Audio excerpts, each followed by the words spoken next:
Students, ये question है हमारा एक हमारी बिल्डिंग दी हुई है, हाइट दी हुई है उसकी, और जो है कॉलम्स, बीम्स, सबकी डायमेंशंस और पूरा मैटर दिया हुआ है।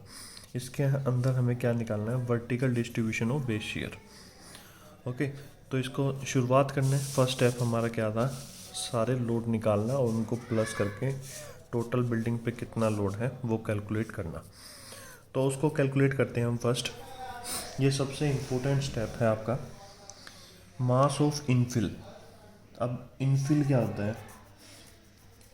इनफिल होता है हमारा कोई भी फ्रेम स्ट्रक्चर है हमारा, ये देखो फ्रेम स्ट्रक्चर है, कॉलम बेस, कॉलम और बीम पे बनता है। उसके बाद क्या होता है? Brick work. जो ब्रिक वर्क होता है उसको बोलते हैं इसमें इनफिल। ओके, तो हमें उसको कैलकुलेट करना है, उसका मास, कि उसका कितना मास आएगा। तो वो कैसे कैलकुलेट करेंगे हम? ये देखो हमारे पास डायग्राम है, उसका प्लान है बिल्डिंग का। तो मास ऑफ इनफिल निकालने का क्या फॉर्मूला है? मास क्या होता है? मास होता है वॉल्यूम इनटू डेंसिटी। तो हमें क्या करना है? वॉल्यूम निकालना है इनफिल का और उसको मल्टीप्लाई कर देना है उसकी डेंसिटी के साथ। ठीक है, अब एक बार क्वेश्चन पढ़ लेते हैं इनफिल के बारे में। एक तो हमारा स्पेसिफिक वेट ऑफ इनफिल दिया हुआ है 20 kilonewton per metre cube. Second thing, infill wall दी हुई है जिसकी थिकनेस 250 है लॉन्गिट्यूडनल डायरेक्शन में और 150 है ट्रावर्स डायरेक्शन में। ओके, ये हमारा प्लान दिया हुआ है। अब इसका हमें मास निकालना है, तो एक बार तो लॉन्गिट्यूडनल डायरेक्शन में निकालेंगे और एक बार ट्रावर्स डायरेक्शन में निकालेंगे। तो कैलकुलेट करते हैं। देखो, एक डायरेक्शन तो हमारी ये होगी और एक डायरेक्शन हमारी ये होगी। ठीक है, इस डायरेक्शन में देखें तो सिर्फ एक ही वॉल है हमारी, और इस डायरेक्शन में देखिए तो 3 वॉल्स हैं। ठीक है, पहले इसके लिए निकाल दें। 1 वॉल है, 1 इंटू मल्टीप्लाई बाय कितनी इसकी लेंथ है? 5 ये 5 ये 10। ओके, मल्टीप्लाई बाय इसकी हाइट कितनी होगी? हाइट हमारी पीछे गिवन है क्वेश्चन के अंदर, ये देखो, ये हमारी यहाँ से लेके फर्स्ट फ्लोर की हाइट कितनी होगी? 3.5। ठीक है, अब वॉल्यूम निकालने के लिए क्या क्या चाहिए? लेंथ, हाइट और उसकी थिकनेस। अब इसकी थिकनेस कितनी है? यहाँ पे दी हुई थी हमारी थिकनेस, ये रही 250 mm थिक इन लॉन्गिट्यूडनल डायरेक्शन। तो 250, इसका वॉल्यूम क्या होगा? लेंथ, इसकी हाइट और इसकी थिकनेस मल्टीप्लाई कर दी तीनों, ये हो गया वॉल्यूम मल्टीप्लाई बाय इसका specific weight of infill 20 kilonewton per metre cube. Okay, तो देखो एक बार,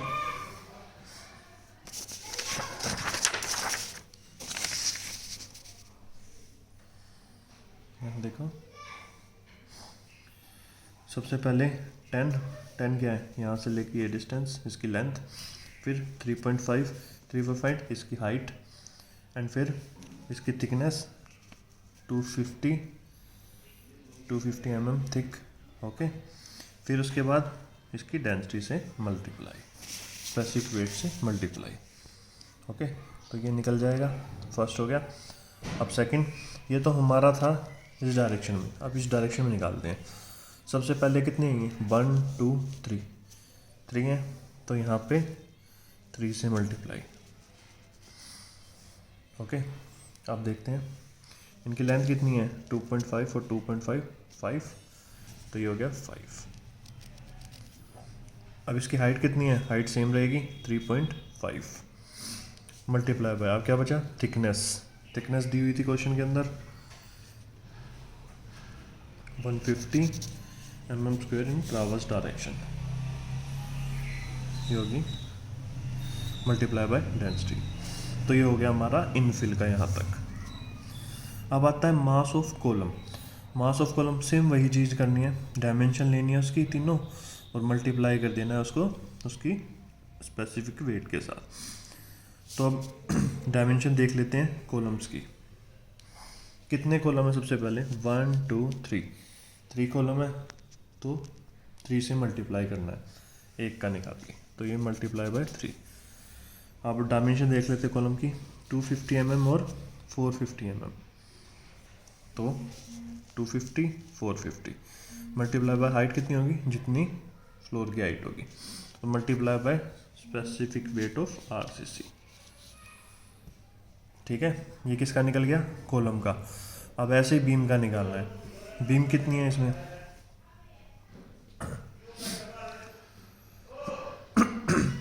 ये आपके कॉलम थे। अब हमें बीम देखनी है इसके अंदर। बीम कहाँ कहाँ होगी, इसके ऊपर भी बीम होगी, इस पर भी बीम होगी, इस पर भी होगी और इस पर भी होगी। तो हमारी तीनों डायरेक्शंस में बीम होंगी, तो तीनों के लिए निकालना पड़ेगा। फर्स्ट देखते हैं पहले इसके ऊपर जो बीम है, इसकी लेंथ 10 हो जाएगी।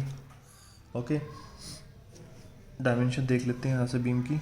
ये देखो 250 mm इंटू 400 mm इन लॉन्गिट्यूडनल डायरेक्शन। ठीक है, 250 इंटू 400 इंटू ये वाली लेंथ यहाँ से यहाँ तक 10 मल्टीप्लाई बाय इसका स्पेसिफिक वेट। ये कौन सी होगी, ये वाली। अब बची ये 3, कैसे निकलेगी, 250 इंटू 350 इंटू 3 है तो इंटू 3। ओके, 250 कितनी, ये इंटू 3। अब इनकी लेंथ कितनी होगी, 2.5 इंटू प्लस 2.55। जो हमारी बीम है उसमें 2 डायमेंशन दी हुई हैं। ठीक है, 250 और 350।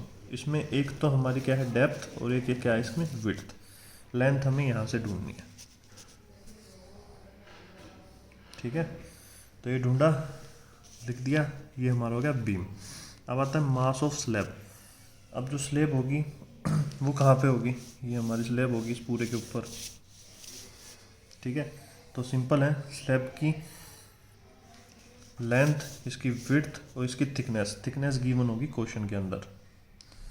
ये देखो डेप्थ ऑफ स्लैब इतने mm थिक।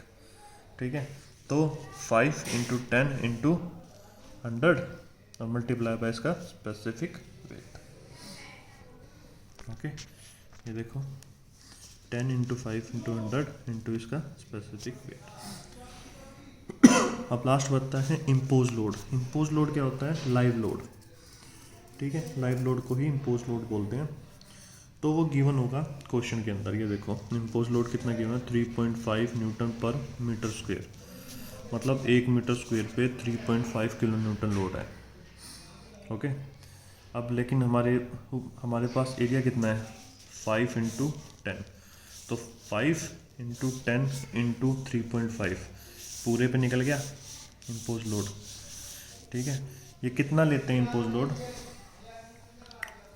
इम्पोज लोड ध्यान दो, इम्पोज लोड होता है हमारा 50% अगर ग्रेटर देन है 3 न्यूटन पर mm स्क्वायर से, और 25% अगर लेस देन है 3 न्यूटन पर मीटर स्क्वायर से। तो ये है कितना,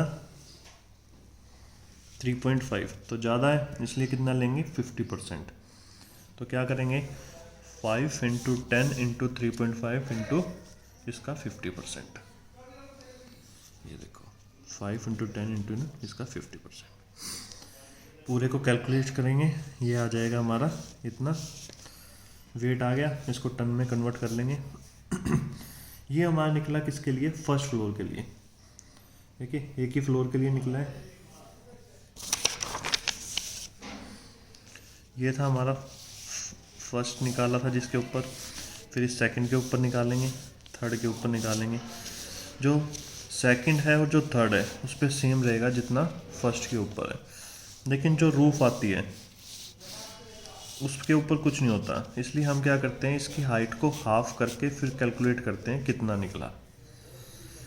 जो ऊपर हमने क्या करेंगे, 3.5 जहाँ भी आ रहा है उसकी जगह इसका हाफ करके लिखेंगे, फिर कैलकुलेट करेंगे कि इसमें कितनी वैल्यू आ रही है।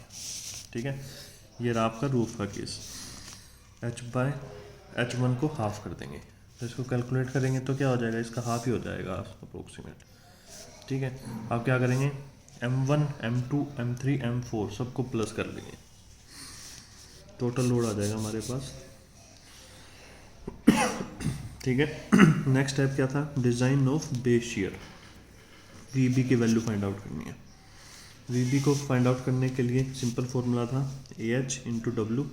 डब्लू हमने कैलकुलेट कर ही लिया, ए एच कैलकुलेट करना है सिर्फ। इसके लिए फॉर्मूला था Z/2 I/R एस से डिवाइडेड बाई जी। ये सभी चीज़ें मैंने आपको बता दी, ठीक है। ये सारी चीज़ें पुट करो, ए एच की वैल्यू निकलेगी, उसको पुट करो फॉर्मूले में, वी बी वाले में, वहाँ से आपको वी बी मिल जाएगा, ठीक है। अब नेक्स्ट स्टेप है vertical distribution of base share.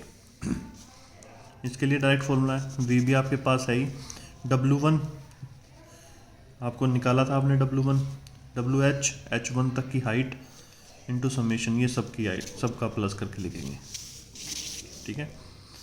Height कैसे प्लस होती चली जाएगी, जैसे हम फर्स्ट फ्लोर के लिए देख रहे हैं तो 3.5, सेकंड के लिए देख रखे हैं तो क्या होगा, उसका डबल हो जाएगा 7, फिर थर्ड के लिए देखेंगे उसमें फिर से 3.5 ऐड कर देंगे, ओके।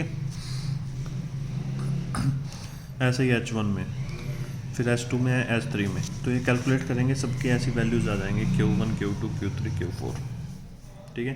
फिर इसका डायग्राम बनाएंगे, Q1 पे जो वैल्यू है वो, फिर Q2 पे, Q3 पे, Q4 पे, ऐसे ही। ये इसके लिए, ये तो लोडिंग डायग्राम था, ये शेयर डायग्राम, ये वाली वैल्यूज यहाँ, फिर इसमें प्लस कर देंगे इसको, इसमें प्लस कर देंगे इसको, ऐसे ये बन जाएगा हमारा डायग्राम बेस शेयर का, ओके। एक क्वेश्चन है, इसको करके देखो।